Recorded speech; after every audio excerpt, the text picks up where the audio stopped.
Welcome, Dee Dee and Ryan.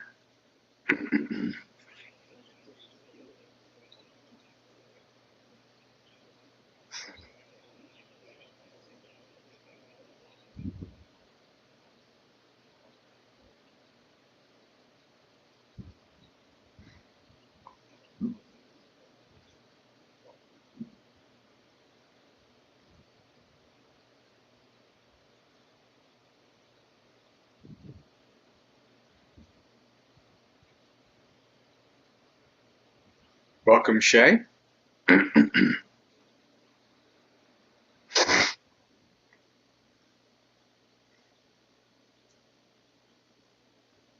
All right. Namo tassa bhagavato arahato samma sambuddhassa. Namo tassa bhagavato arahato samma sambuddhassa. Namo tassa bhagavato arahato samma sambuddhassa.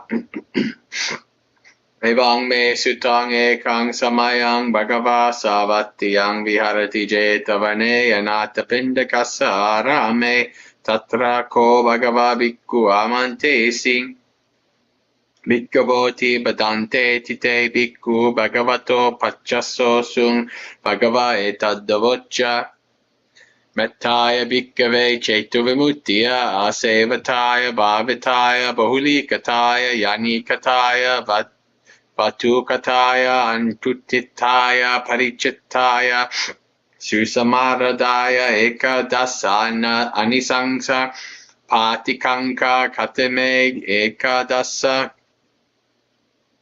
Sukang Supati Sukang Patibujjati Napapakang Supinang Passati Manusanang Piyohoti Amanusanang Piyohoti Devata Rakanti Nasaggi Va visang va sattang va kamati tu vattang chittang samadhyati mukhavanno vipassidati asamulo kalang karoti utaring apattivajjanto brahmaloku bhaggo hoti Metaya bhikkhave chetu vimuttiya sevataya bhavitaya bahulikataya Yani kataya vatutkataya anuttitaya parichittaya susumaradaya ime ekatisa nisangsa patikankati hidang avocha bhagava attamanate bhikkhu bhagavato basitang abhinandunti. All right, English. The discourse on the benefits of loving friendliness. Thus have I heard on one occasion the Sublime One was living in Savatthi, Ajeta's grove, in the park of Madupindika. There the Sublime One addressed the bhikkhus thus. Bhikkhus, venerable sir, they replied. The Sublime One said this. Bhikkhus, there are 11 benefits from the practice of loving friendliness that arise from the emancipation of the heart. If repeated, developed, made much of, made a habit of, made a basis, experience, practice, well undertaken, 11 benefits are expected. What 11? One sleeps well, one gets up well, one does not have nightmares, one is pleasing to human beings, one is pleasing to non-human beings. The deities protect one, neither fire nor poison nor weapon affect one, one's mind becomes calm immediately, one's complexion brightens, one dies without confusion, and beyond that, if one does not comprehend the highest, one goes to the world of the Brahmas. Because these are the 11 benefits from the practice of loving friendliness that arise from the emancipation of the heart. If repeated, developed, made much of, made a habit of, made a basis of, experience, practice well begun, these 11 benefits are expected. Thus spoke the Sublime One, delighted. Those bhikkhus rejoiced in what the Sublime One had said. Welcome, Shay, Jayantha, and Ryan again. Okay, friends, welcome to Dhammapalooza. It is Monday night, and that means it's time for our Festival of Dhamma with the Maggaseka community. And we will now do our meditation, as usual.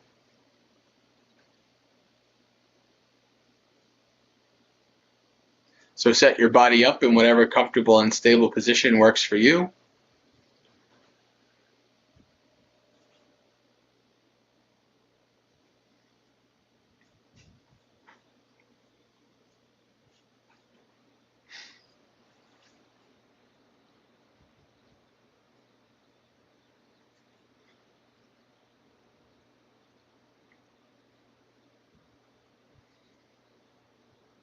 Start by doing a mindful scan of the body, starting from the feet, moving up to the head. Begin by placing focus on the feet. By placing focus, this means to be mindful and investigate whatever feeling or sensation arises in that part of the body, such as the feeling of the feet pressing against the floor, the cushion, the opposite leg, etc.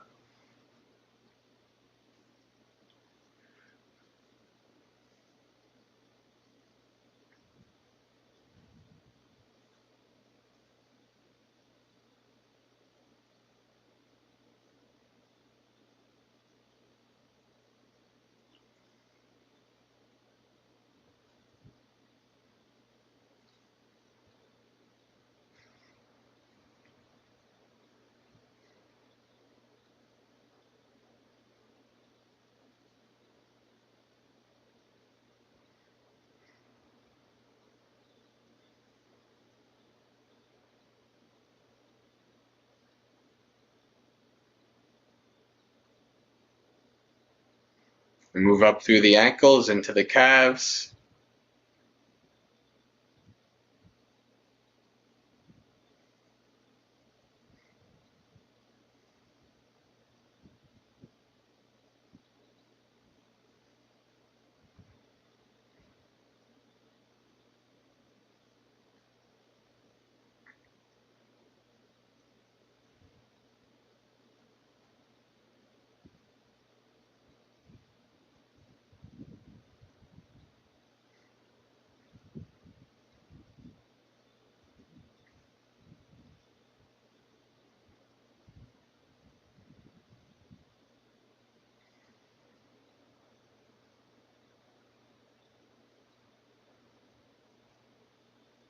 Through the knees and into the thighs. What's the feeling of the thighs pressing against the cushion or the chair?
Up through to the hips and pelvis, being mindful of the angle of the pelvis and how that impacts the lower body and the upper body as we move up the spine in a little bit.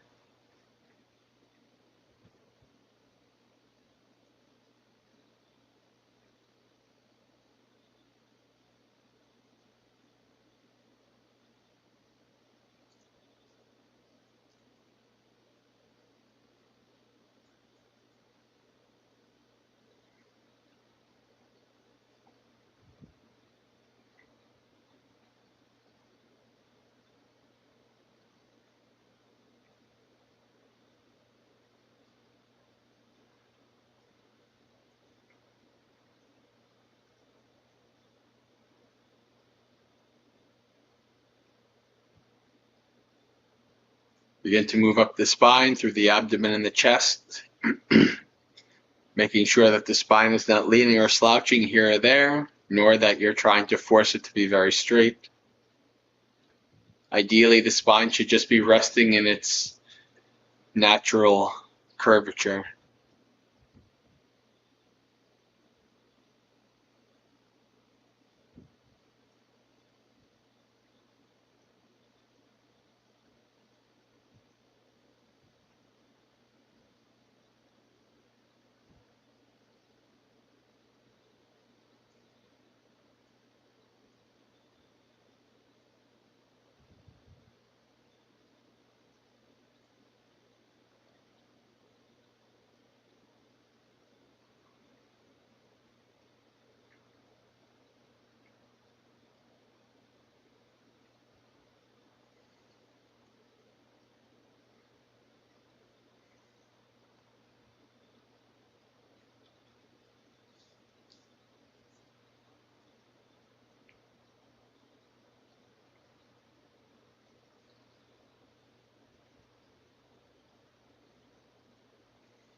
Move up to the shoulders, making sure they're hanging loosely, not scrunched up and tight.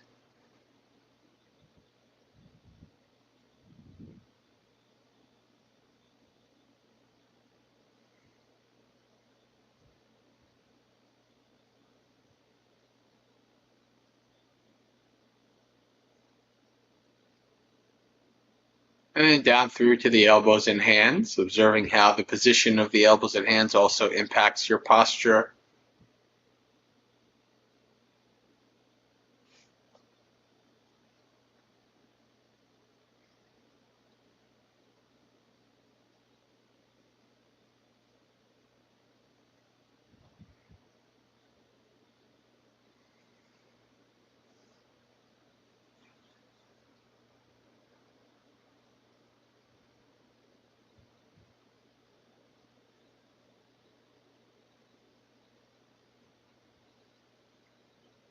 And finally up to the head, checking that the head is also not leaning or slouching here or there, chin parallel to the floor.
When you're done setting up your body in a comfortable and stable position, let the body go and take 3 deep breaths.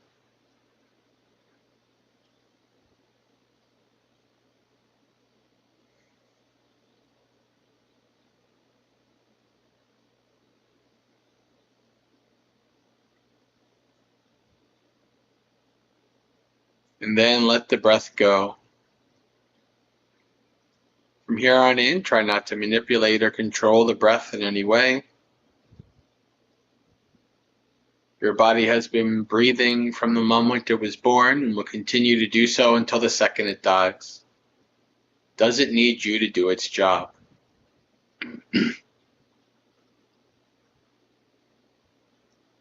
Your job is to simply observe, investigate, and abide with the breath as the body breathes in and the body breathes out.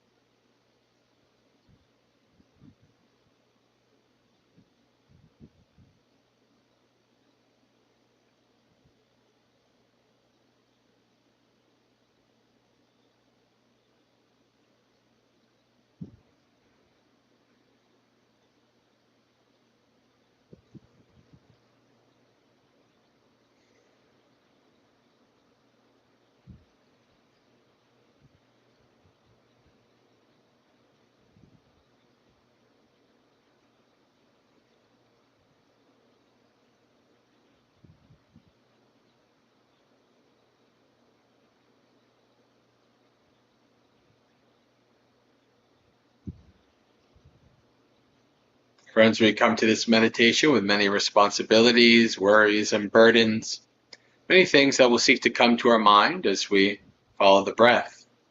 Family and friends, work and school, concerns about the world, the society.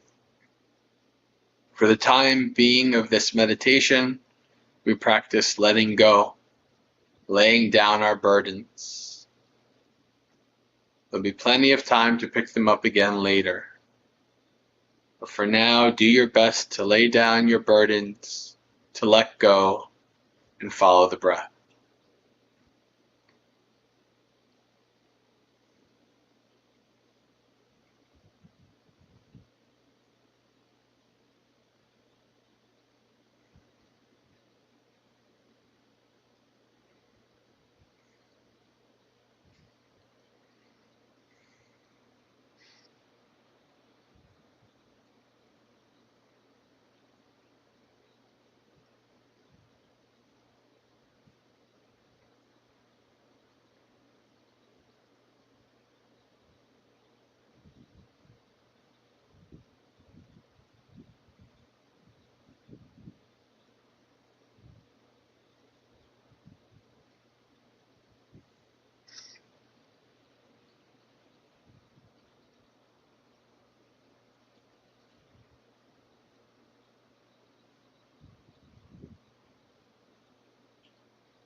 As you're following your breath, your mind will become bored and will seek to run away to the past or the future, across the world into various stories and fantasies. Or an external distraction like a sound will arise, your mind will become agitated and chase after it. Whenever this happens, you will lose your mindfulness, be completely wrapped up in thought worlds, far from the breath. But eventually it will start to dawn on you that you have been taken away from what you were supposed to be doing. When that dawning realization arises, at that point, fully acknowledge you have been taken away from the breath. Practice letting go of the distraction if it's still there by neither getting agitated and trying to push it away, nor continuing to be infatuated, excited, holding on to it, getting wrapped up in it. See if you can do your best to let it go, to let it be, to give it no effort, energy, or attention. And then return to the breath. No matter how many times you get distracted away, simply acknowledge, let go, and return. Come back.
Acknowledge, let go, and return.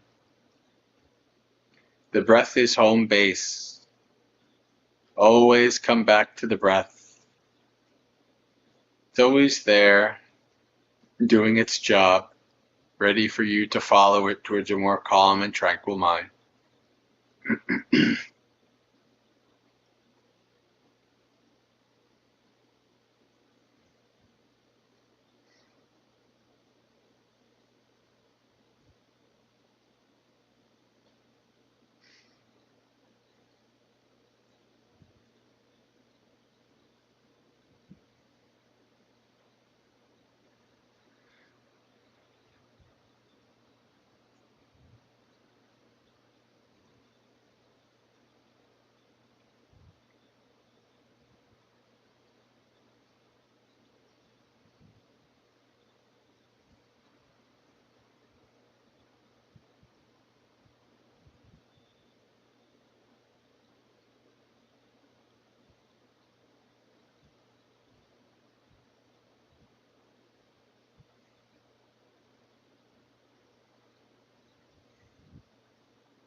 Acknowledge, let go, and return. Come back to the breath.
Slowly open your eyes, becoming aware of the room around you, your body's position in it, reflecting on the state of your mind before and after the meditation,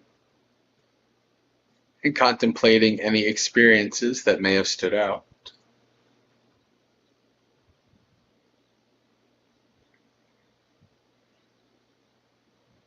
Welcome, Michelle and Gregory.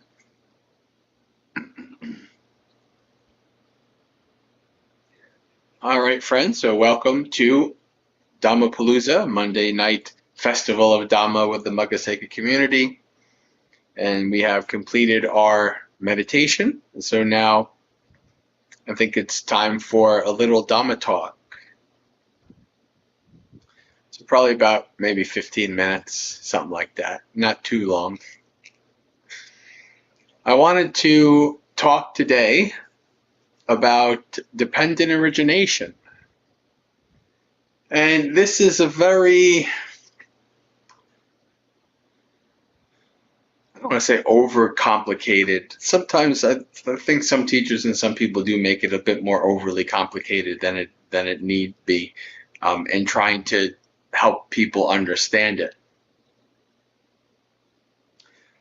But to understand dependent origination, what you really need to understand is the first characteristic of existence. Everything in the Buddhist teachings, everything in reality stems from the causes and conditions that arise due to the nature of the universe, nature of reality. What is that nature? Sabbe sankhara anicca. All conditioned things are impermanent, unstable, undependable. Sabbe sankhara includes everything that you will ever experience in all of your untold numbers of lives in the samsaric state. There is one thing that is not conditioned, and one thing only, nibbana. It is literally called the unconditioned. So, to fully understand or to more deeply understand anicca will help you to understand all of the teachings. I'm reminded of actually it's more than 10 years ago now, when I was having troubles, or at least what I thought were troubles with my metta, and Bhanteji, I asked Bhanteji, and he said, until you understand anicca deeply, your metta will only be skin deep. And I fully understand what he means by that now. That was a very wise answer, right? Because I wasn't expecting anicca to come into it. We're talking about metta. But now, over a decade later, I realized it's all about anicca. Like, every part of the teaching is about anicca. You want to talk about dukkha, you want to talk about anatta, the other factors of awakening, the other characteristics of existence. You want to talk about the second noble truth of tanha. All of these things, all of the teachings, all of the practice is to understand anicca. And so to have some understanding of dependent origination, you have to understand that the nature of the universe, the nature of reality is there is nothing stable, nothing dependable, nothing unchanging. And because that is the case,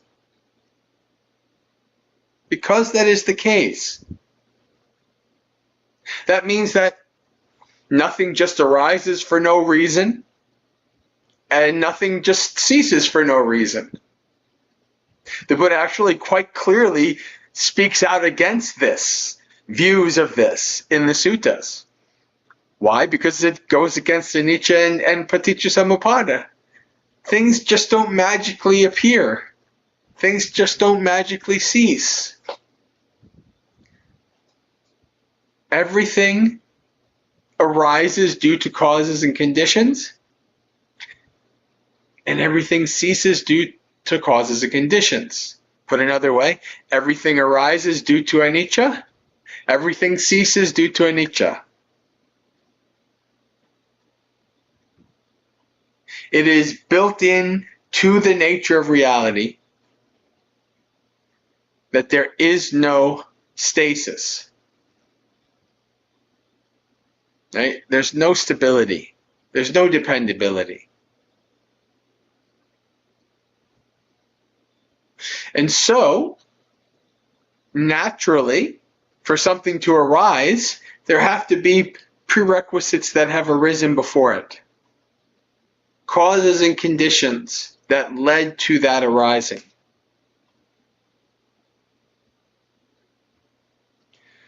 And then, if you want to understand how a being kind of keeps in the cycle of samsara, that's what the 12 links of dependent origination are for. The 12 links of dependent origination are solely, wholly concerned with how a being keeps being reborn, keeps staying in the samsaric state. The 12 links don't have anything to do with how, galaxies are formed and how they die and all these kind of things. The 12 links are just about you as a samsaric being. But underlying them is one statement. And this statement is not taught that much. Again, something I'm very surprised about. People will spend hours in retreats on going over in depth the 12 links. An hour Dhamma talk for each one.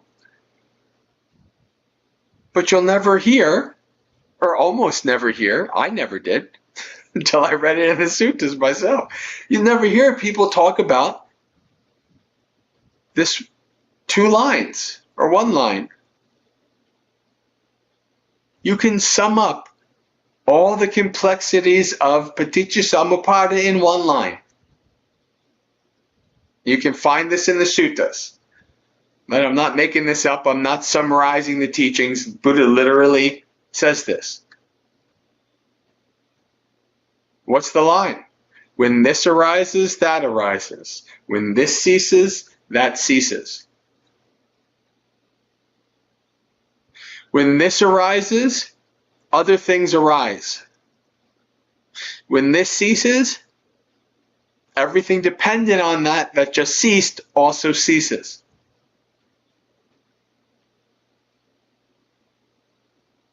That 1 line, if you almost made it a mantra and you started to see throughout your day, you start to see, oh, this is arisen, that's arisen. This is ceased, that's ceased. This thought arises. Why? We don't know. We don't pay attention. Didn't arise out of nowhere. Didn't just magically pop into existence. That thought arose because something arose before it. And eventually that thought will cease.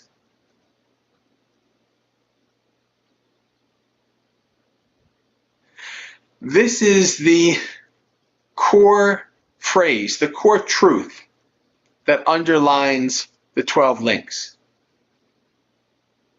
and can be applied to all of existence. There is not one thing, sabbe sankhara anicca, there is not one thing that does not arise due to causes and conditions and does not cease due to causes and conditions. When we do something like Anapanasati, mindfulness of breathing, Satipatthana, foundations of mindfulness, when we start to use these meditating techniques, what do we start to see? We start to see causes and conditions. This arose in my mind. I acted this way. Oh, that was suffering. You just observed, you understood the causes and conditions for suffering. And then you take control of the system. This arose in my mind. Last time I caused this to happen, and that was suffering. Let me try something different now. Let me create the causes and conditions to respond to that, what has arisen, in a more skillful way. You are literally taking the mechanics of nature into your agency to cause different results from different causes and conditions. You are using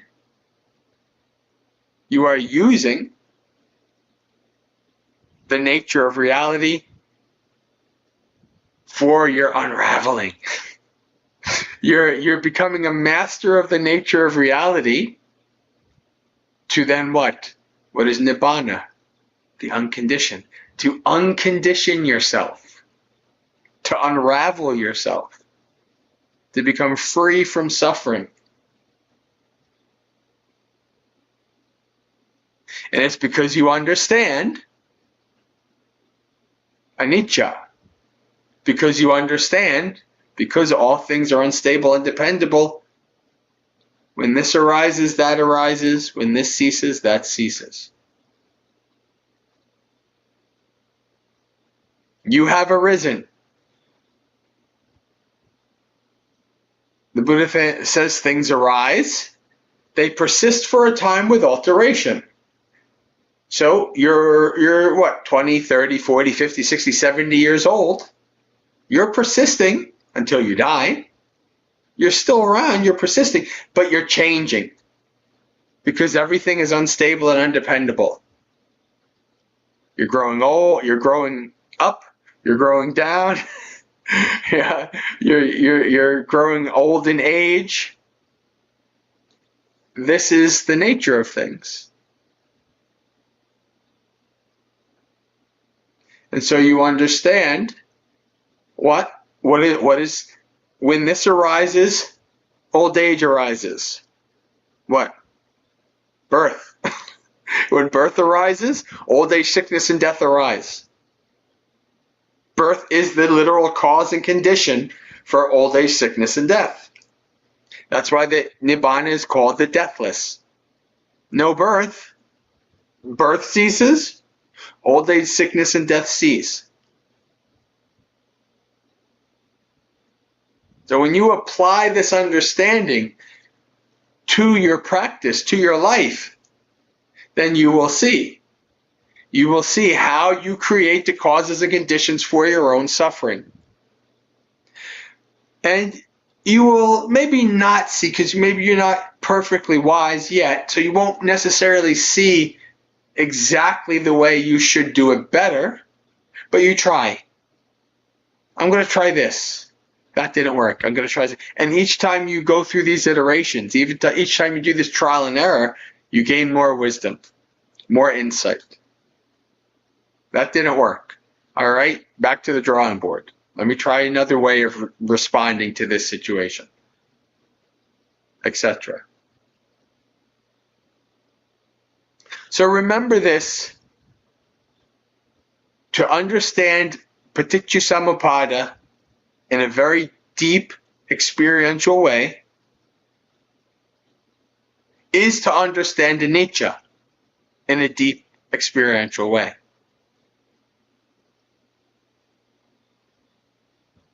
Those two are interlinked. Right? This is one example of what the Buddha, the simile of the elephant's footprint, right? The Buddha says, just as all footprints fit on land fit within the footprint of the elephant, because it's the largest, so too do all my teachings fit within the Four Noble Truths.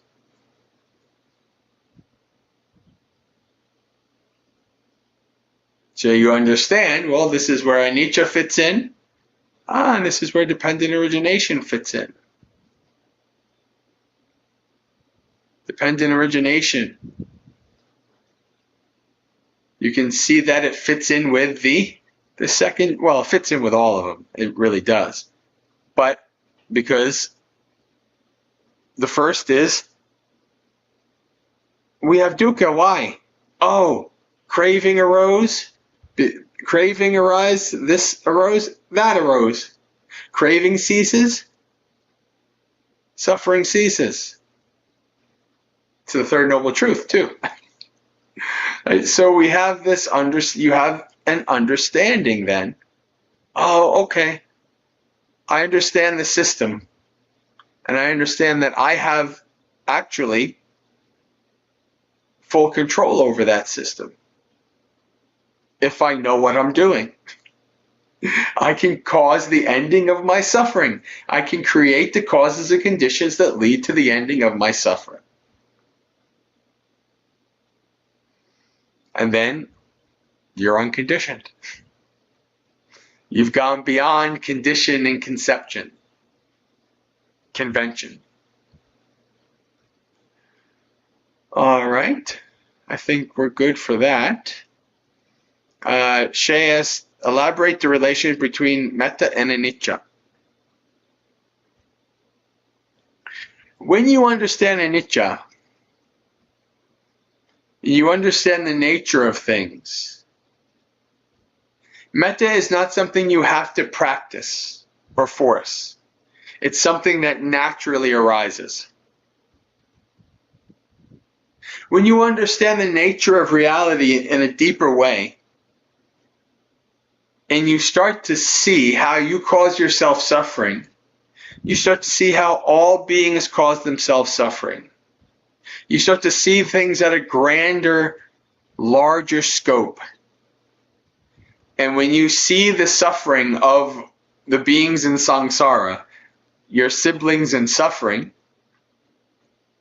it's just very natural that metta arises, karuna arises.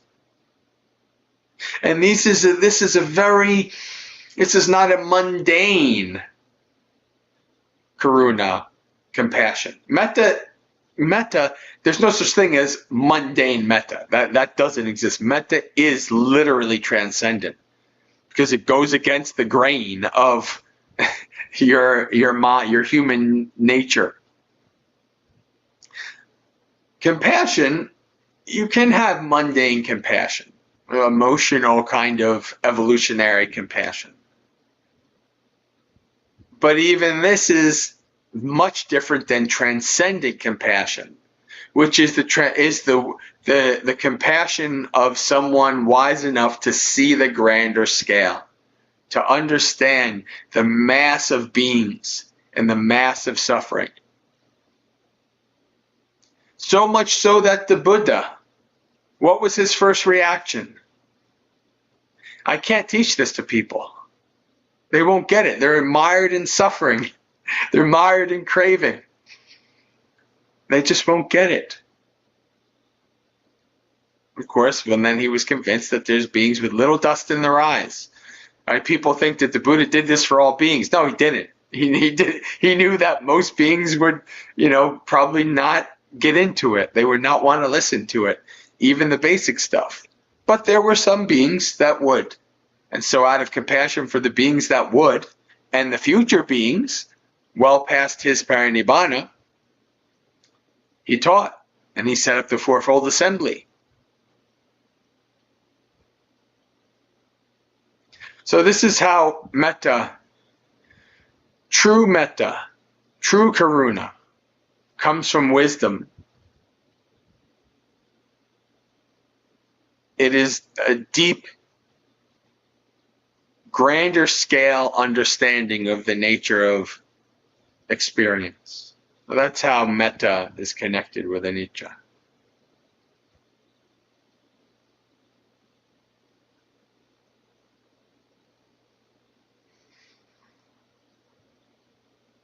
Any other questions? We can probably start a sutta for a little bit. We have a half hour left or so. Start a very, very famous sutta.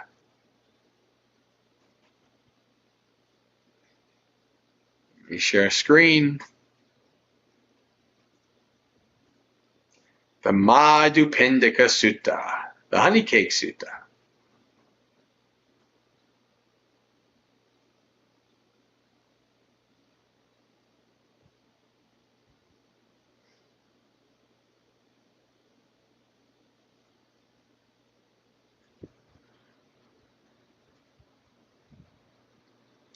Didi, links, Links. Links.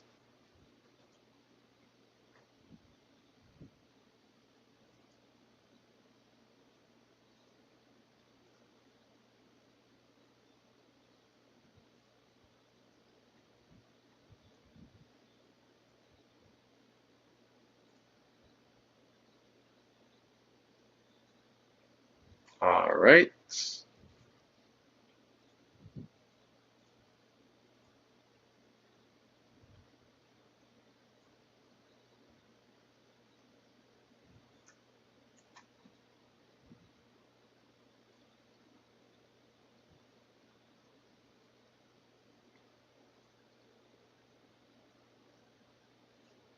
So I have heard at one time the Buddha was staying in the land of the Sakyans near Kapilavatthu in the Banyan Tree Monastery. Then the Buddha robed up in the morning and taking his bowl and robe entered Kapilavatthu. This is where the Buddha was born. This is where he lived until he became a samana and started wandering. He wandered for alms in Kapilavatthu. After the meal, on his return from alms round, he went to the great wood for the day's meditation. Plunged deep into it and sat at the root of a young wood apple tree to meditate. Dandapani the Sakyan, while going for a walk, plunged deep into the great wood. He approached the Buddha, exchanged greetings with him.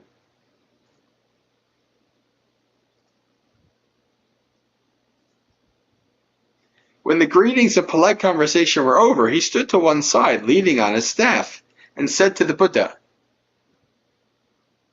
"What is the ascetic's doctrine? What does he assert?"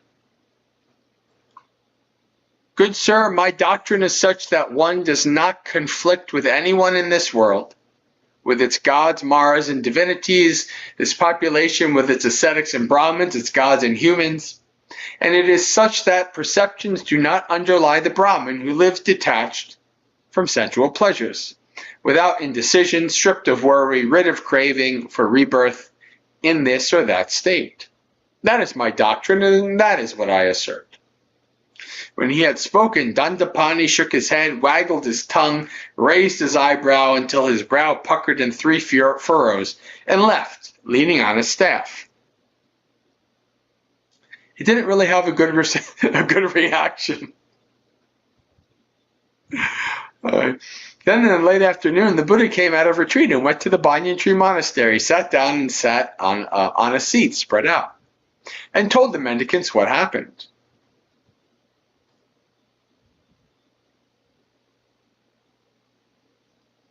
When he had spoken, one of the mendicants said to him, "But sir, asserting what doctrine does the Buddha not conflict with anyone in the world, with its gods, maras, and divinities, this population with its ascetics and Brahmins, its gods and humans?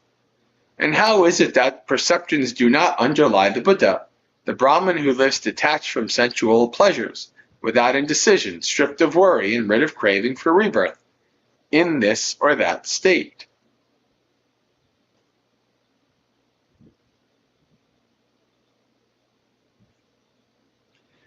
Mendicants, judgments driven by proliferating perceptions beset a person. Boy, that's a tongue twister that Bhante Sujato has translated. So, Papancha. The word here, this is the first word, papancha, means to proliferate, to keep something going. Right? This is, maybe you've heard me talk about two of my favorite words in the Pali language, manyati and papancha. Manyati means to create, to imagine an identity, right? To build up. So you are creating something, you're imagining something, manyati, and then you are papanchaing it. You're proliferating it, keeping it going, building it, etc.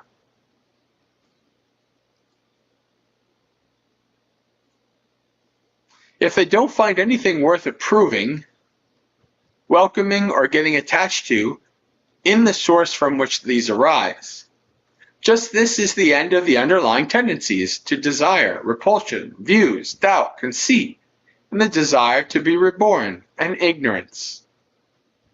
Anusia here, underlying habitual tendencies. Underlying tendencies is the more traditional translation. I add the habitual. So we're talking about the anusyas. This is the end of taking up the rod and sword, the end of quarrels, arguments, and disputes, of accusations, divisive speech, and lies. So when somebody has developed the path that they no longer have the underlying tendency to craving, desire, conceit, etc., then there is no going out, acquiring, going out with swords, quarreling, etc. All of that disappears. This is where these bad, unskillful qualities cease without anything left over. This is what the Buddha said.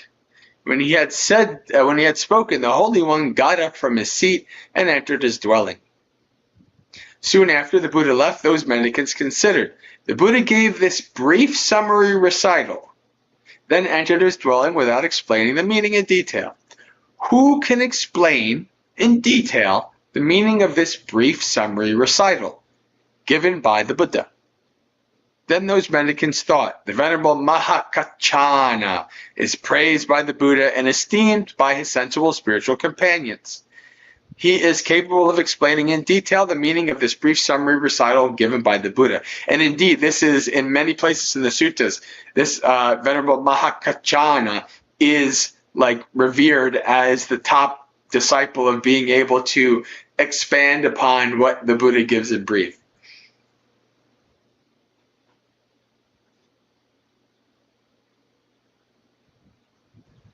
Let us go to him and ask him about the matter. Then those mendicants went to Mahakachana and exchanged greetings with him. When the greetings and polite conversation were over, they sat down to one side. They told him what had happened and said, May Venerable Mahakachana please explain this. Reverence, suppose there was a person in need of heartwood. So heartwood is the good wood in the tree. And it is literally my name. See? Sara, Jaya Sara. Right? So the heartwood, the most excellent, the best. So this is a person who is in need of the best lumber, the best part of the tree. And while wandering in search of heartwood, he came across a large tree standing with heartwood, but he'd pass over the roots and trunk, imagining the heartwood should be sought in the branches and leaves. So this is a person that has no idea what they're doing. They do not see the essential and the essential. They are maybe intending or wanting to go for the best part of the tree, but they're going for the branches and leaves instead. Such is the consequence for the venerables. Though you were face to face with the Buddha, you overlooked him, imagining that you should ask me about the matter. So the Mahakachana is like, well, you're coming to the leaves and the trees when the heartwood was right there. For he is the Buddha. the one who knows and sees. He is vision. He is knowledge. He is the manifestation of principle. He is the manifestation of divinity. He is the teacher, the proclaimer, the elucidator of meaning, the bestower of freedom from death, the Lord of truth, the realized one. That was the time to approach the Buddha and ask about this matter. You should have remembered it in line with the Buddha's answer. Certainly he is the Buddha, the one who knows and sees. He is vision. He is knowledge. He is the manifestation of principle. He is the manifestation of divinity. He is the teacher, the proclaimer, the elucidator of meaning, the bestower of freedom from death, the Lord of truth, the realized one. That was the time to approach the Buddha and ask him of this matter. We should have remembered in line with the Buddha's answer. Still, Mahakachana is praised by the Buddha and esteemed by his sensible spiritual companions. This is also kind of like, Mahakachana being humble in a way, isn't it? It's like, well, why are you coming to me? You should have learned from the Buddha. It's kind of like showing a little humility, I guess, before he finally does answer, kind of a thing. So, still, Mahakachana is praised by the Buddha and esteemed by sensible spiritual companions. You are capable of explaining in detail the meaning of this brief summary recital given by the Buddha. Please explain this if it's no trouble. Well then, reverends, listen and apply your mind well. I will speak. Yes, Reverend. Venerable Mahakachana said this, Reverends, the Buddha gave this brief summary recital, then entered his dwelling without explaining the meaning in detail. Judgments, driven by proliferating perceptions, beset a person. If they don't find anything worth approving, welcoming, or getting attached to in the source from which these arise, just this is the end of underlying tendencies to desire, repulsion, views, doubt, conceit, the desire to be reborn, and ignorance. This is the end of taking up the rod and the sword, the end of quarrels, arguments, and disputes, of accusations, divisive speech, and lies. This is where these bad, unskillful qualities cease without anything left over. This is how I understand the detailed meaning of this summary recital.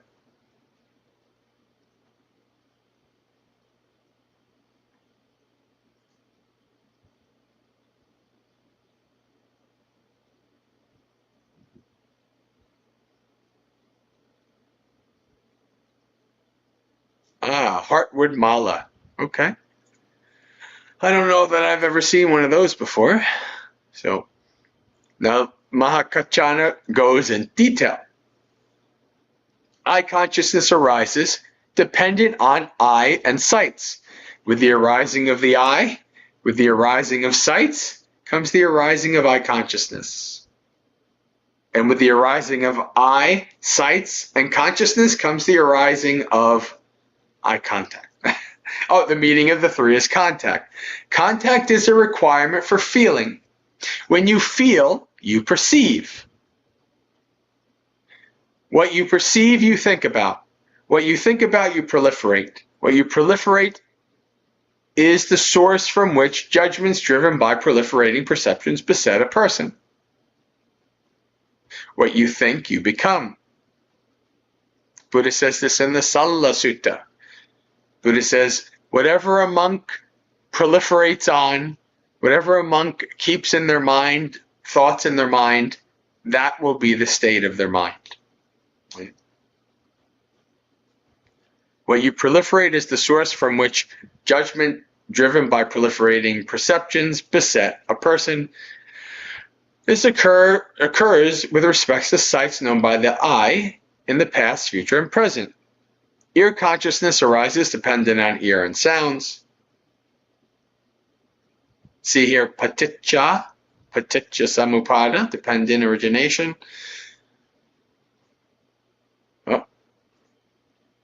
Nose consciousness arises dependent on the nose and smells. Tongue consciousness arises dependent on the tongue and tastes. Body consciousness arises dependent on body and touches. Mind consciousness arises dependent on mind and ideas. The meaning of the three is contact. Contact is requirement for feeling. When you feel, you perceive. What you perceive, you think about. What you think about, you proliferate. What you proliferate is the source from which judgments driven by proliferating perceptions beset a person. This occurs with respect to ideas known by the mind in the past, future, and present.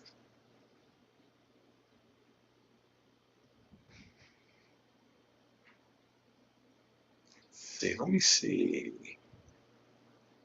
Yeah, this is going to go for a while. I think we'll pause here, and we'll finish out the last half of the sutta.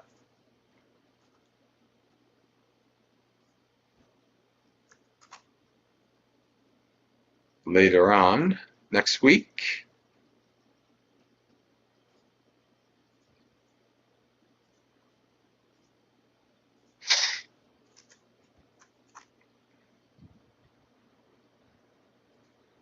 Any comments, questions, clarifications, etc.?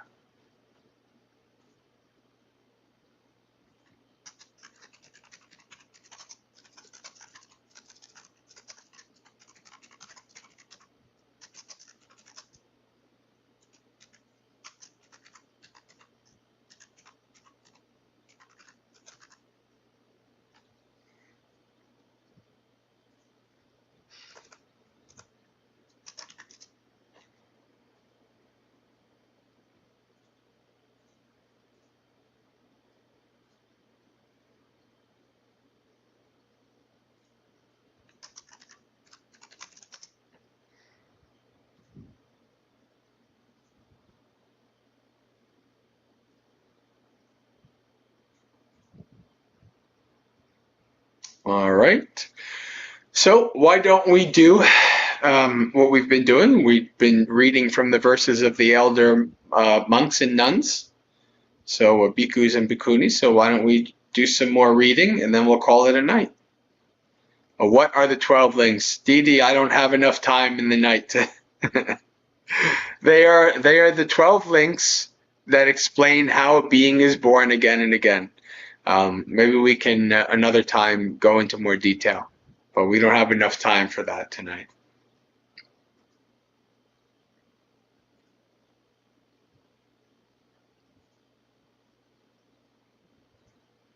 All right, so let's share screen.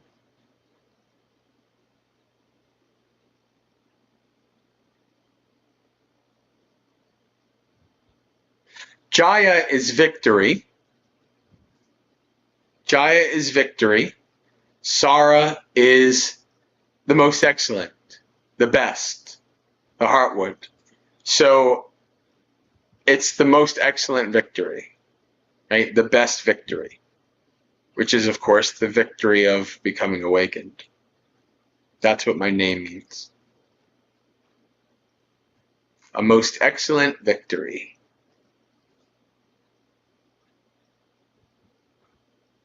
All right.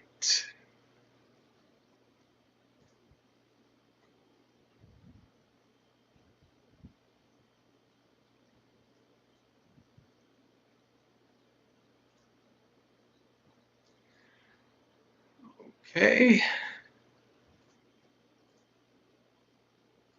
We'll read one or two. Ukke pattatavacha. This is the bhikkhus. Vacha has tossed away what he built over many years, proliferating perceptions. Sitting comfortably, uplifted with joy, he teaches this to householders. Meghya. He counseled me, the great hero, the one who has gone beyond all things. When I heard his teachings, I stayed close by him and mindful. I've attained the 3 knowledges and fulfilled the Buddha's instructions.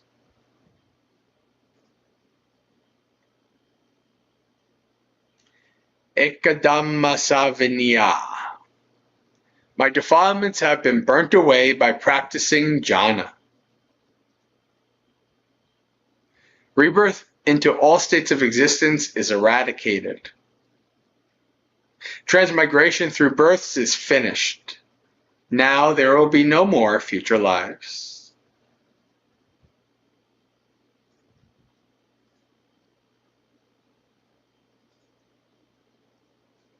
A sage of higher consciousness, diligent, training in the ways of sagacity.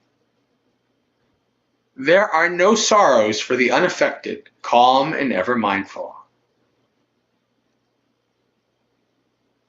One more for the bhikkhus. Tanna.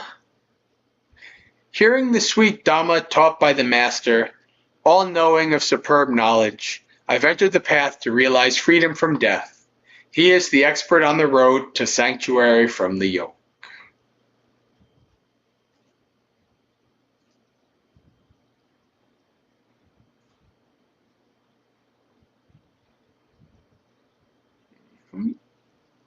Now going to the bhikkhunis.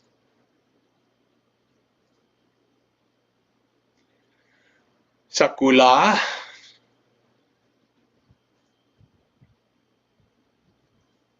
While staying at home, I heard the teaching from a monk. I saw the stainless Dhamma, meaning that this woman became a stream enter as a layperson. Hearing teachings from a monk.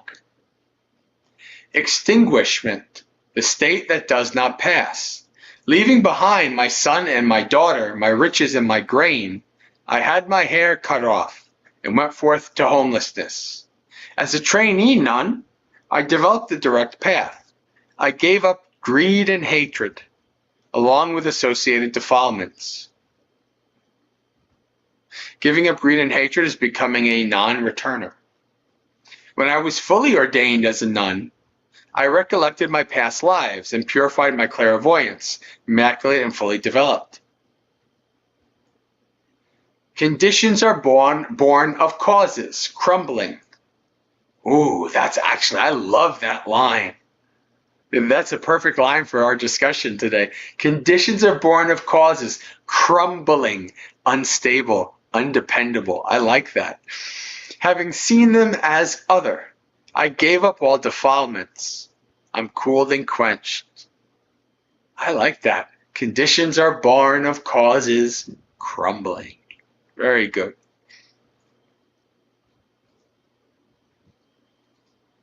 Sona. Not to be confused with Sona, the famous monk from the simile of the lute. This is the bhikkhuni Sona.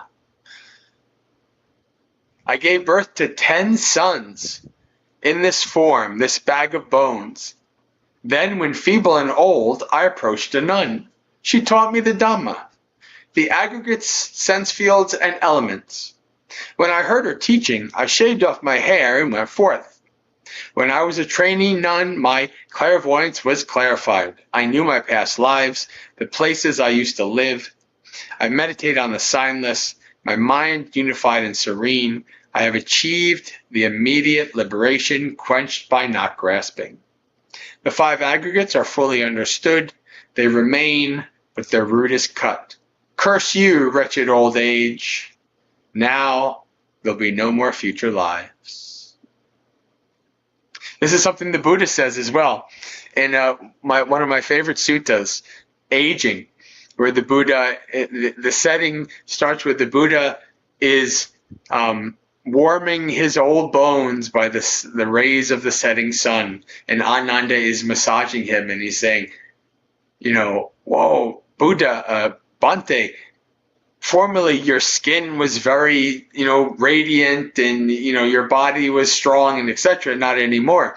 And the Buddha says, this is how it is. Have I not taught you? And then he says, fee on you, old age. That's the Bhikkhu Bodhi translation. Fee on you, which is an older version. It's basically kind of like a minor curse. But this here, curse you, see, wretched old age. Now there'll be no more future lives.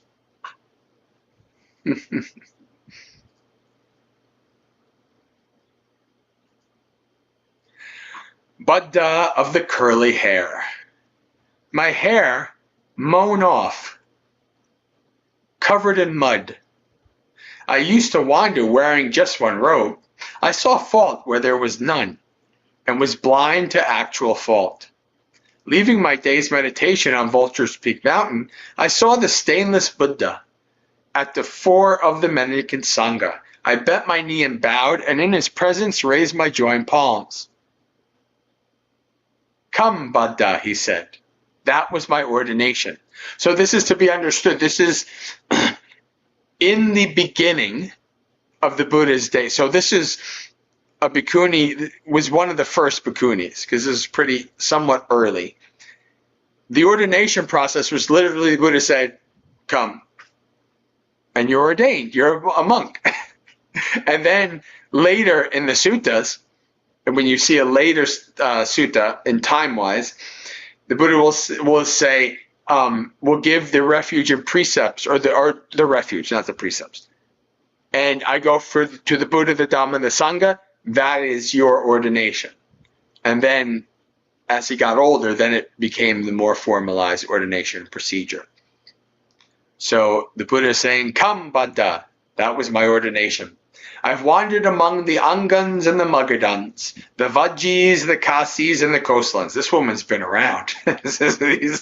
These are not, these are not very close places. It's not like, walking one day to go to one, another day to go to one. She's been around. I have eaten the alms food of the nations. Wow. Free of debt for 50 years. So she's been a monastic for that long. Or she's been awakened for that long, I should say. Oh, he has made so much merit, that lay follower is so very wise. He gave a robe to Buddha, who was released from all ties. Oh, there's some rhymes for you. Ooh, Patachara. My favorite bhikkhuni. We'll do this one and then we'll move to on, because we're coming close to the end for the night. Plowing the field, sowing seeds in the ground, providing for partners and children, young men acquire wealth. I am accomplished in ethics, and I do the teacher's bidding, being neither lazy nor restless. Well, why then do I not achieve quenching? Having washed my feet, I took note of the water, seeing the foot-washing water flowing from high ground to low. My mind became serene like a fine thoroughbred steed. Then, taking a lamp, I entered my dwelling, inspected my bed, and sat on my cot. Then, grabbing the pin, I drew out the wick. The liberation of my heart was like the quenching of the lamp. All right.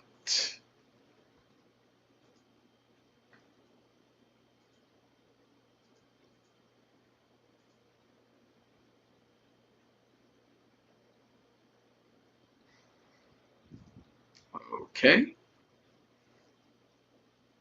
Yes, Shay.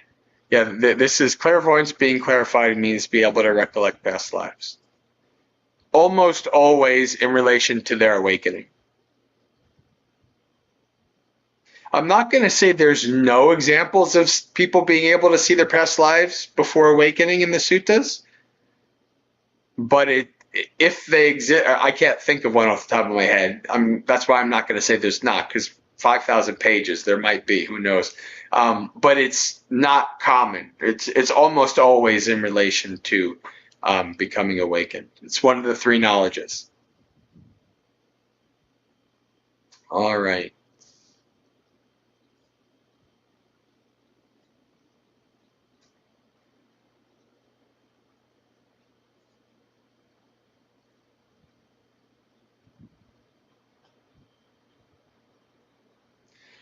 So for those of you who might be watching this for the first time, either tonight or in the future, and you would like to find out more information about myself and the aspiring Buddhist organization Maggaseka, you can go to the website on the screen, maggaseka.org, maggaseka.org. On this website, you will find all news and information regarding myself and the organization. You'll find articles and various other things that I've written so that you can keep up to date, and you can even put your email in and subscribe so that when a new update comes out, you'll get an email.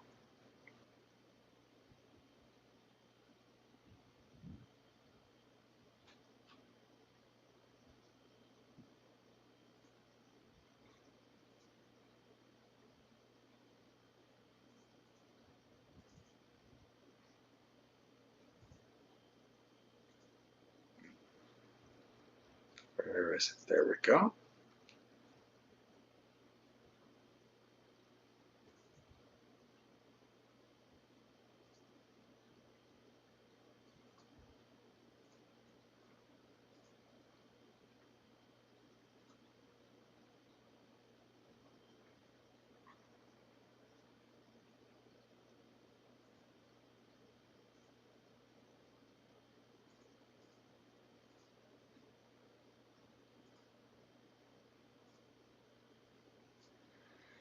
Dukkha patta chani dukkha, bhaya patta chani bhaya, sokha patta chani sokha, antu sabbe pipanio, etavata cha mehi, sampatang punya sampatang, sabbe deva anumodantu, sabbasampati siddhya, akasata jabumata, deva naga mahidika, punyang tang anumoditva, charang rakantu sasanang.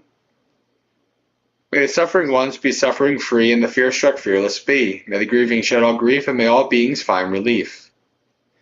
May all beings share this merit of ours that we've thus acquired for the acquisition of all kinds of happiness. May beings inhabiting space and earth, devas, nagas, and yakas of mighty power, share this merit of ours. May they long protect the Buddha's dispensation. Sadhu.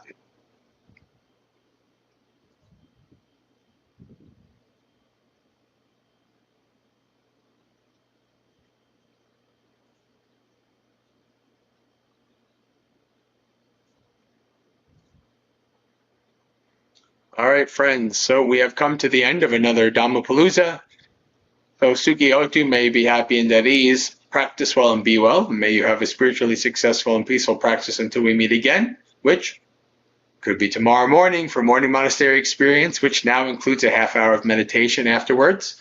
So a morning monastery experience is 8 a.m. every morning, New York time, UTC -5, where we do some precepts and some chanting and a little Dhamma talk, and then meditation, or perhaps on Insight Timer Saturday afternoons at 3 p.m. Maybe Sunday night sutta reading on the Discord, or if I'm alive a week from now, next Monday for another Dhammapalooza. So have a good week.